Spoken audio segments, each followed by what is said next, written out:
ចាំជាងនេះពេលនឹងថាសងសាដល់ថ្ងៃរៀបការ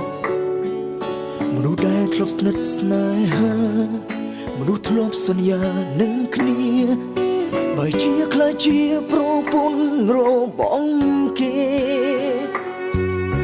អូនដើរមកប្រាប់ឲ្យបងកាត់ចិត្ត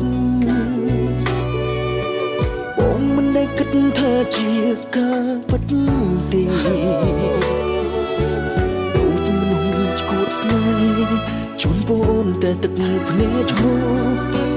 យកញឹមទាំងមិនដឹងខ្លួនកំពុងយំសងសើខ្ញុំខ្លាយជាប្រពន្ធគេ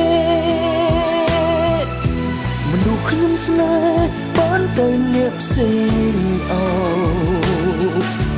ពណ៌ដែលបងធ្លាប់ថែពណ៌ដែលធ្លាប់ថាហើយលើបែកជាប់ក្លិនប្រផ្សេងទៅ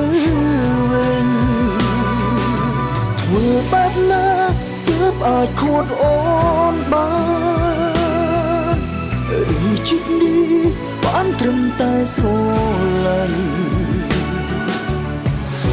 គ្នាជំនះមិនខ្លាច